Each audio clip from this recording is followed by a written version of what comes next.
अष्टावधान जागृत अष्टप्रधान वेष्टित न्यायालंकार मंडित शस्त्रास्त्र शास्त्र पारंगत राजनीती धुरंधर प्रौढ प्रताप पुरंदर क्षत्रिय कुलावतौर सिंहासनाधीश्वर महाराजाधिराज राजा शिवछत्रपती महाराज की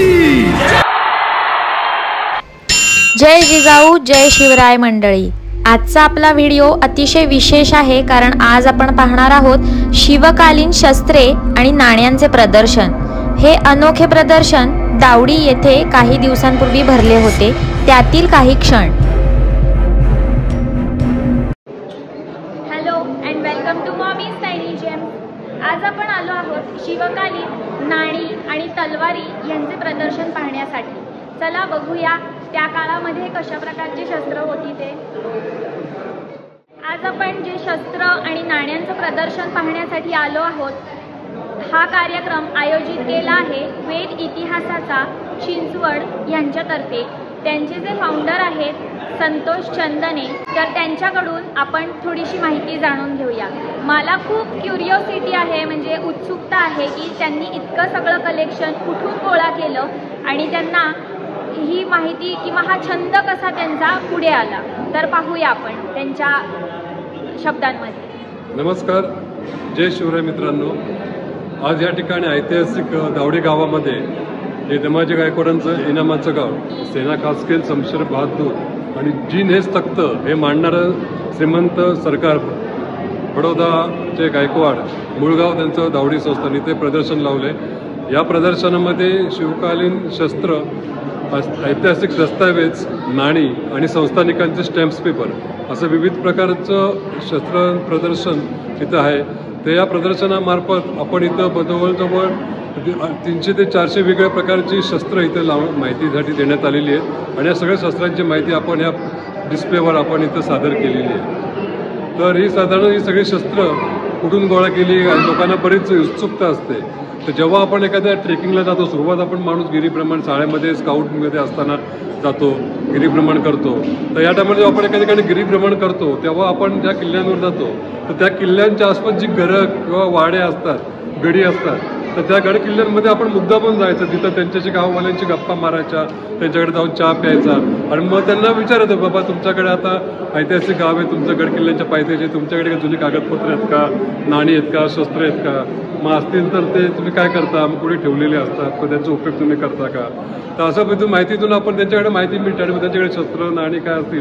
तर आता बऱ्याचशा या कालखंडामध्ये शस्त्रही बरीचशी कायद्यामध्ये असल्यामुळं ती शस्त्रांचा बराचसा काय उपयोग कोण करत नाही, त्यामुळे ते अशा अडगडीच्या ठिकाणी किंवा पडलेली असतात। मग त्यांना आपण म्हटलं की बाबा आम्ही शस्त्र करतो, आम्ही अभ्यास करतो, याच्यात आम्हाला द्या किंवा आम्ही त्याबद्दल आम्ही तुम्हाला मोबदला देऊ किंवा त्याबद्दल दुसरं काहीतरी देऊ। तर अशा पद्धतीने शस्त्र नाणी पत्र अशी गोळा होत जातात, जेणेकरून आपण आणि हा जो महाराष्ट्रातला जो 12 मावळाचा प्रांत आहे, हा इथं एकदम शिवाजी महाराजांच्या कालखंडात एक महत्त्वाचा जी कारकीर्द होती ती 12 मावळामध्ये होती आणि 12 मावळामधला इतिहास, इथली सरदार घराणी, इथली प्रसिद्ध जे काही इनामदार होती, वतनदार होते, तर ती सगळ्यांचं इथं महत्त्वाचं जे आहे ते पुण्यासारखं इथं इतिहासाचं जे महत्त्वाचं दालन किंवा जे सांस्कृतिक राजधानी, शैक्षणिक राजधानी म्हटली जाते, ती सगळं पुण्यामध्ये बरंचसं उपलब्ध आहे। त्यामुळे बरंचसं साठा किंवा शस्त्र नाणी हे इथं तुम्हाला सहज उपलब्ध होऊ शकतात। आपण जर नीट माहिती घेतली तर त्या पद्धतीने तुम्ही आपला संग्रह करू शकता। पण हे संग्रह एका दिवसामध्ये होते, जवळजवळ 15-20 वर्ष यासाठी आम्ही घालवलेले, तेव्हा संग्रह उभा राहिला आणि या प्रदर्शनाच्या मार्फत आम्ही शालेय विद्यार्थ्यांना समाजाला दाखवतो। धन्यवाद। आजचा हा आपला व्हिडिओ थोडासा मोठा वाटत असला तरी अतिशय सुंदर अशी माहिती आपल्याला हे सर सांगणार आहेत। अनेक ऐतिहासिक शस्त्रांबद्दलच्या डिटेल्स आपण पाहणार आहोत। सुरेख कलाकुसरीनी नटलेली सुद्धा शस्त्र असतात, ह्याची अनुभूती आज तुम्हाला येणार आहे, त्यामुळे व्हिडिओ शेवटपर्यंत नक्की पहा।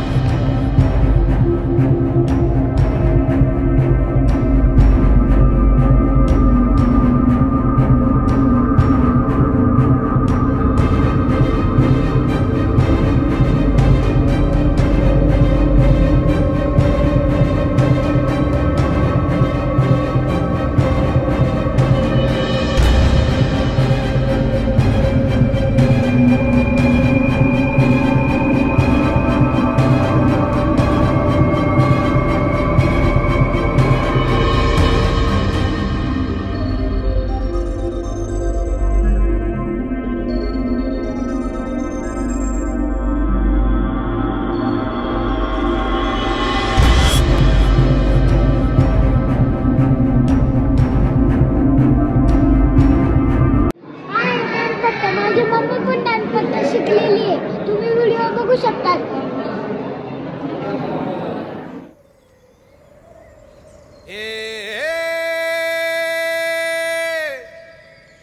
मावळ आम्ही वादळ आम्ही अरे मरणाचा बी काळ आम्ही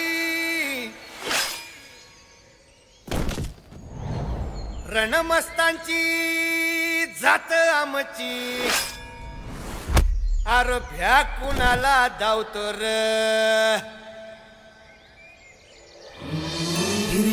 तलवारीशी नात हे मातीशी भाकर सरणावरची रोजर खायाची रयतेचा राजा त्यो आम्ही हातरत याच जिकत नाही जवर तवर झुंजत राहायाच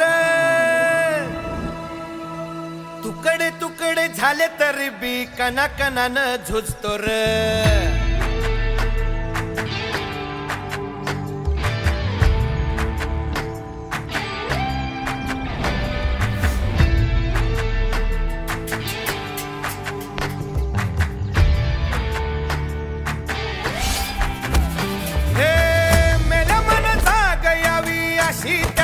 भासार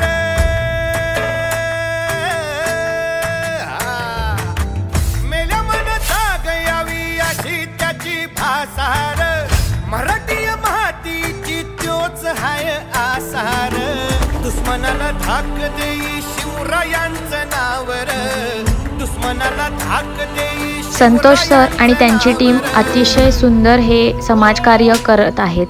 ही संपूर्ण शस्त्र साठवून ठेवण्यासाठी त्याला तेलपाणी मध्ये मध्ये करावं लागतं. लाकडी जी अवजारं आहेत त्यांना वाळवी लागू नये म्हणून त्यांची सुद्धा काळजी घ्यावी लागते. ते योग्य रीतीने सगळ्या गोष्टी सांभाळून समाजापर्यंत आपला ऐतिहासिक वारसा आणि त्याच्याबद्दलची माहिती परिपूर्णपणे पोहोचवत आहेत. त्याबद्दल त्यांना अक्षरशः मनापासून धन्यवाद. हे शंभू शंकराचं नवराजगड गावर. ही आहेत काही शिवकालीन आणि पेशवेकालीन पत्र. यामधली भाषा त्या काळामधली होती, म्हणजे मोडी लिपी किंवा पेशवेकालीन आणि शिवकालीन जी काही राजभाषा त्यावेळी होती ती वापरली जात होती. आणि त्याचा जो काही अनुवाद आहे तो सुद्धा इथे आत्ताच्या मराठीनुसार लिहिलेला आपल्याला सापडतो. इथे आपल्याला ज्या मोहरा होत्या किंवा मुद्रा होत्या, राजमुद्रा, जेव्हा पत्र पाठवली जायची तेव्हा असं स्टॅम्प मारल्यासारखं त्या मुद्रांचे छाप मारले जात असत. त्याही आपल्याला या पत्रांवर दिसून येतात.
शिवाजी महाराजांची राजमुद्रा होती आणि ते सुद्धा आपल्याला इथे बघायला मिळतं.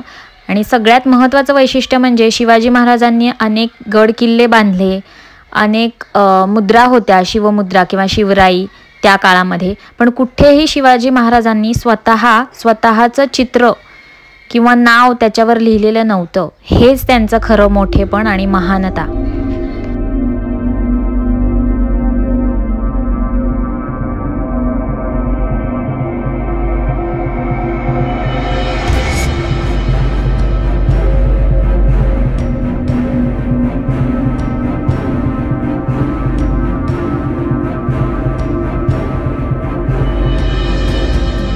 लोखंडी किंवा दगडी तोफेचा गोळा कसं काम करतो आणि त्याच्या अंतरंगामध्ये काय असतं ते आपल्याला इथे दिसतंय.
रण भैरवी दुमदुमणारी मर्दानी बाण्याची अजूनी बिजली चमचमणारी.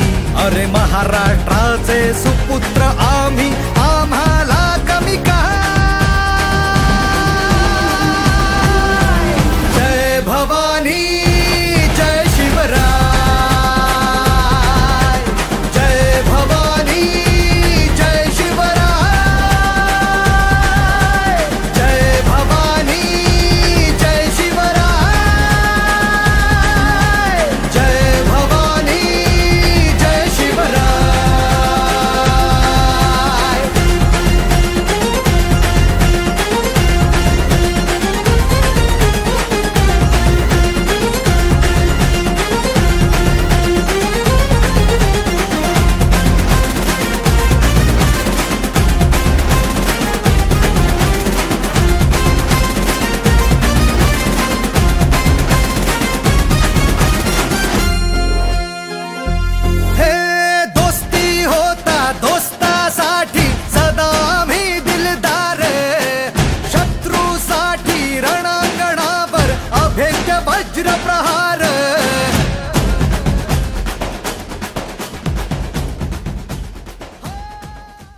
या प्रदर्शनामधल्या सगळ्यात फेवरेट वस्तू माझ्या या आहेत, ज्याला बारूद दाणी असं म्हणतात.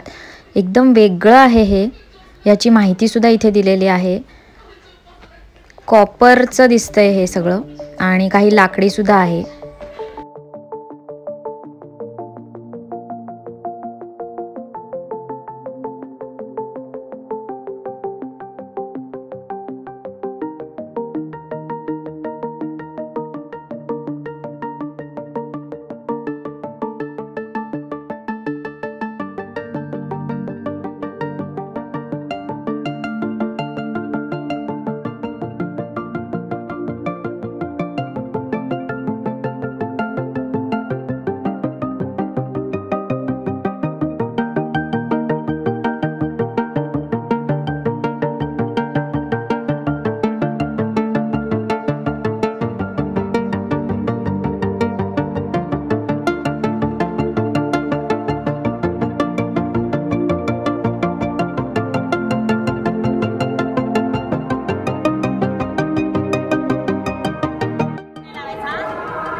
गोष्ट सांगितली तर त्या राजाने कसा बाण मारला, मारला बाण त्या श्रावण बाळाला बिचारायला.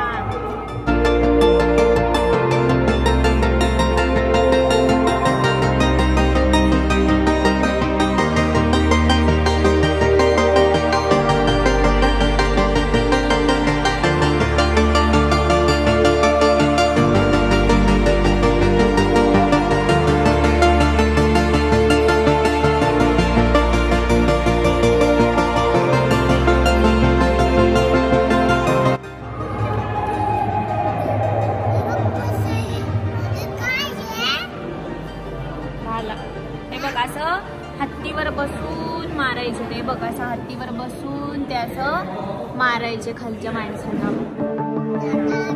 हे बघ असं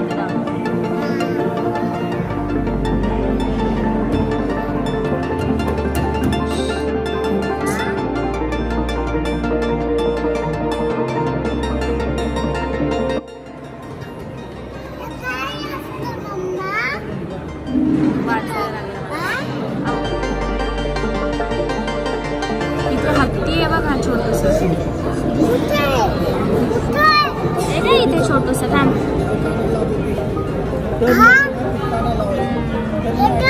हात नाही लावायचा. छान आहे ना हत्तीचा.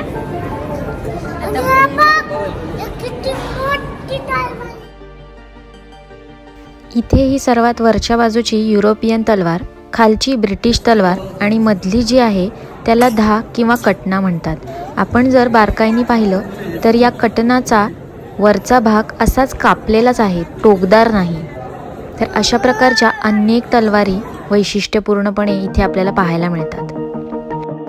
पूर्वीच्या काळी तलवार बनवणारे कामगार सुद्धा अतिशय कलाकुसरीने एखादी वस्तू बनवत. आता इथे पहा, म्यान आहे हे तलवारीचं, त्यावर सुद्धा अतिशय सुंदर छोटीशी का होईना डिझाईन कोरलेली आहे. या तलवारीच्या म्यानांवरती सुद्धा कलाकुसर आपल्याला छान दिसून येते.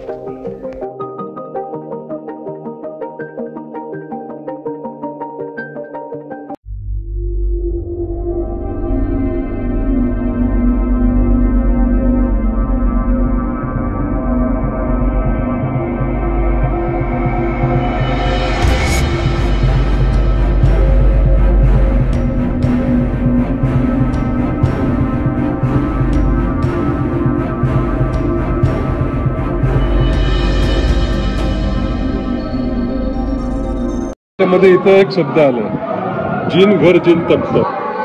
त्या गायकवाड घराण्याबद्दल एवढं सांगितलं जातं इतिहासात, त्यांच्या पराक्रमाबद्दल. तिथे घोड्याच्या खोबीलाच आपण तख्त बांधायचे, लोक तख्त बांधायचे. हिरे मानके बाचू मोठी. पण यांचं काय वाक्य होतं, घोडीचा खोबी काय 24 आवर्स लढाईसाठी कधी पण जागा. त्यांनी तख्त द्यायला मला म्हणजे विचार करा. पूर्वीच्या काळी अनेक संस्थानिक अस्तित्वामध्ये होती आणि त्यासाठी लागणारे हे स्टॅम्प पेपर्स आहेत किंवा काही कोर्ट फीज आहेत, जसे की गायकवाड घराणे, सिंधिया घराणे, असे वेगवेगळ्या लोकांची कागदपत्रे जी कोर्टामध्ये काही खटले असतील त्याच्या संबंधीचे हे सगळे स्टॅम्प पेपर्स आपल्याला दिसून येतात.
पुढे आपल्याला संतोष सर सांगणार आहेत या पोर्तुगीज तलवारीबद्दल.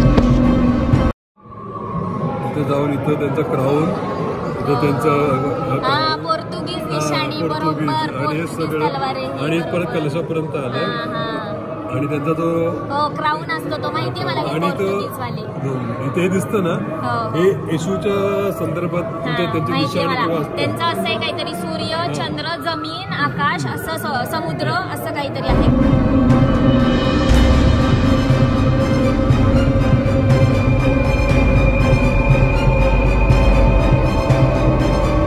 किंवा फिरंग, तर धोप आणि फिरंग या घोडदळामध्ये वापरल्या जातात कारण याच्या विशिष्ट 48 ते 52 इंचापर्यंत लांबी असते.